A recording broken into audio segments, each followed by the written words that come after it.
Hi, today's good person to know is Zoe Cunningham. She's founder of Tech TalkFest, and her session at Digital Shoreditch was all about networking by being nice. Zoe said so many people are frightened of networking, and that can only be due to past experiences.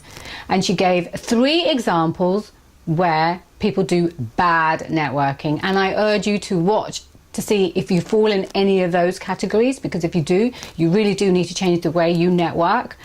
And if you're not very good at networking, she also gave 3 fantastic tips as to what you should be doing so that you can get the very best out of it. So I hope you enjoy this video. It's particularly relevant for anyone who has to do networking as part of their business, because you need to get it right. You want to build relationships and be as memorable for the right reasons as possible. So thank you for watching. Networking is actually the number 2 on people's fears list. When people have been interviewed about what really terrifies them, networking is number 2. Death comes in at number 3. One of the reasons that I think so many people are afraid of networking is the experiences that they've had when they've gone to networking events. Anyone recognise, that feeling of fear when you walk in and everyone's talking to everyone else and no one even seems to notice you're there and they all seem to have been best friends forever? That's bad networking. Anyone been to a networking event and had someone come up to you, thrust their card into your hand, tell you all about their business and then walk away again? That's bad networking. Anyone had someone come up to you, ask you some questions, be quite friendly, ask you what you're doing, and then had their face kind of drop as you tell them the answer, and then walk away when they realise you're not who they want to talk to? That is also bad networking. Contrary to any ideas you might have about networking, the best way to do it is by being yourself, by being your whole self, by not trying to fit yourself into a work personality, rather than just being who you are and talking about what interests you. Also, to have fun. The reason that you don't enjoy yourself and you feel nervous and uncomfortable at networking events when people are behaving in the ways I've just been talking about is that as human beings, we've got a whole load of really complex, unconscious processes going on when we meet other people. We're constantly seeing small changes in their behavior or in what they say, and even more importantly, in how they say it. And from those, we build up this kind of gut instinct of how we feel about a person. So when you meet someone and all they're interested in doing is selling whatever it is that they've come to sell, and that all they're interested in is pushing that out at you rather than engaging with you and being interested in you, you will be able to pick that up. That business card will go in the bottom of your bag, and you will never feel like calling them up for a chat or calling them up to put them in touch with someone, because your initial impression of them will be based on this kind of pushing false personality that they've put up.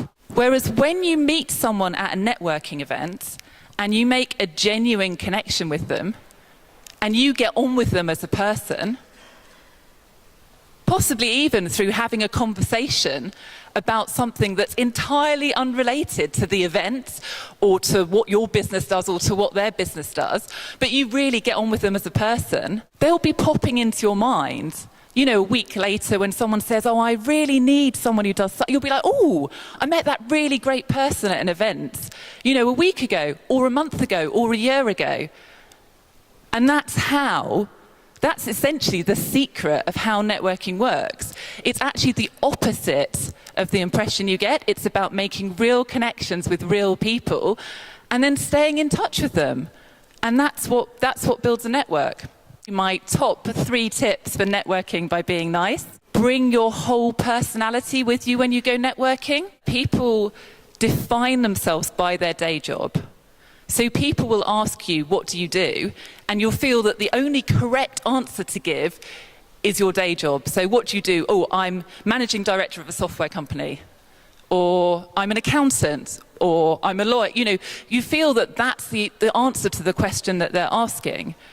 But actually, it will give people a much better sense of who you are. if you tell them about what it is that really drives you and really motivates you. It might be something completely unrelated to your day job. If you're an accountant to earn a living and you have a passion for drawing pictures or painting watercolours, it's a better description of you to say, I'm a watercolour painter. And you know what? You'll have much more interesting conversations if that's how you go into the conversation. Try to help the person you're talking to. Final tip to network really, really well is to have fun.